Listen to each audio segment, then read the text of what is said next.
What if everything you're chasing, everything you've been trying to become, is already inside you, hidden unseen, buried under layers of shame, fear, and silence? What if the life you want, the confidence, the peace, the clarity, the power isn't something you find, but something you reclaim? Carl Jung said it plainly. The privilege of a lifetime is to become who you truly are, not who you pretend to be, not who the world told you to become. Who you truly are, shadow and all. But here's the truth. You will never become that person until you face the parts of yourself you've buried, the parts you were told to hide, the rage you swallowed, the fear you ignored, the dreams you gave up on to stay accepted, the voice you silenced to avoid being too much. Those are not flaws. They are fragments, and until you bring them home, you will feel divided, no matter how successful you appear.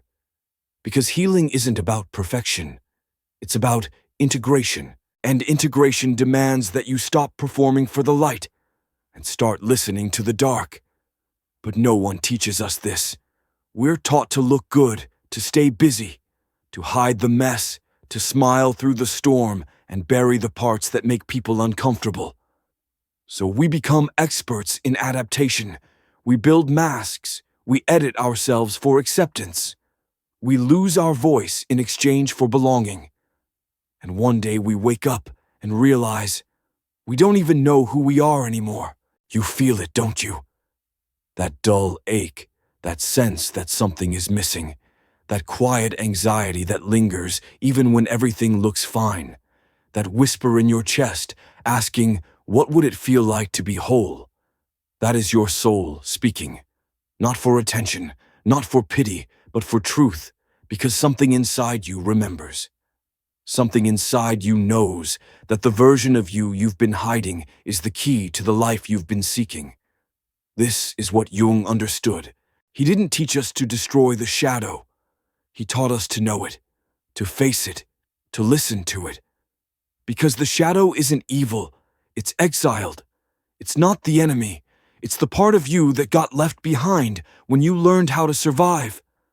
The anger you carry, it's probably protecting the version of you that was never defended. The sadness you suppress, it's likely grieving a truth you never got to speak.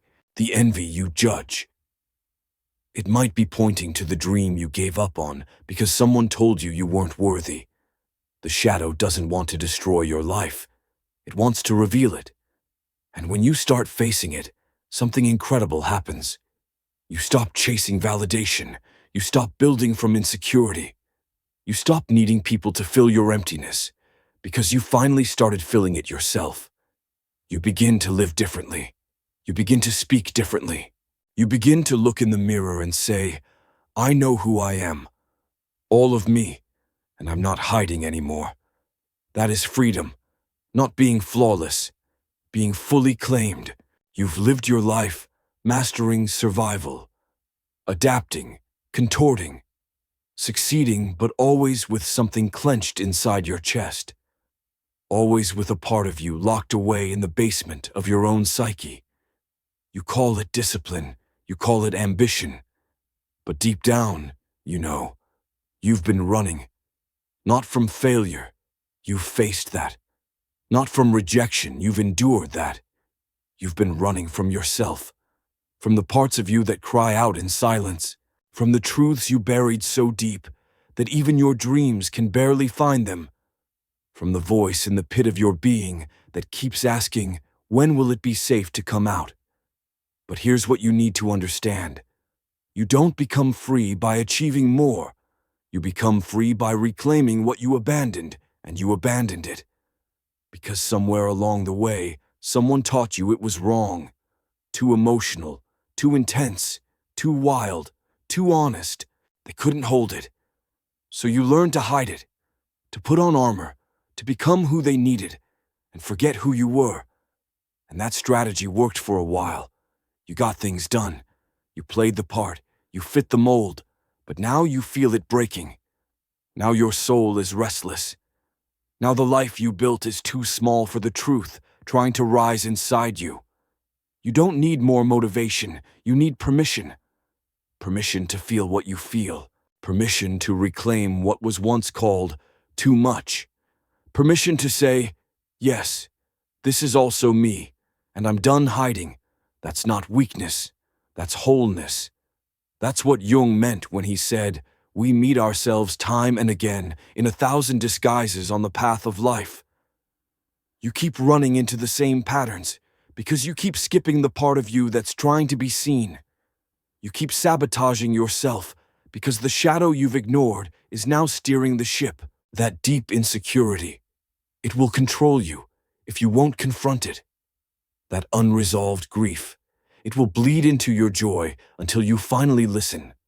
That buried anger, it will destroy your relationships until you realize it was never meant to be silenced, only understood, because the shadow doesn't need to be obeyed. It needs to be heard. That's the difference between being consumed by it and being transformed by it. So ask yourself, what part of me have I judged unworthy? What emotion have I denied for too long? What memory have I locked away like it never happened?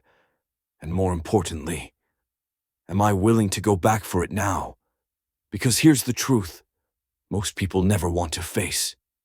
The longer you avoid the parts of yourself you fear, the more they run your life in secret. They show up in your triggers, in your relationships, in your addictions, in your constant overworking and perfectionism. You think it's about being productive, but it's really about being enough. You think it's about proving something, but it's really about being seen without shame. You don't need to grind your way into worthiness. You are already worthy. You've just forgotten the parts of yourself that were told otherwise. So pause, close your eyes, breathe. Ask, what am I still hiding? And why? Then listen, really. Listen, not with judgment, with curiosity, with reverence. Because buried inside that question is a map that leads you out of performance and into presence, out of illusion and into identity, out of what you were taught and into who you truly are, and who you truly are is not fragile. You've survived silence, you've endured disconnection, you've kept walking through rooms where no one really saw you, and you're still standing. Can you imagine what would happen if you stopped hiding, if you stopped shrinking, if you stopped apologizing for the fire you carry? You don't have to destroy the world, you just have to stop destroying yourself. And it starts by standing in the mirror, shadow and all, and saying, this is who I am, and this time I'm not turning away.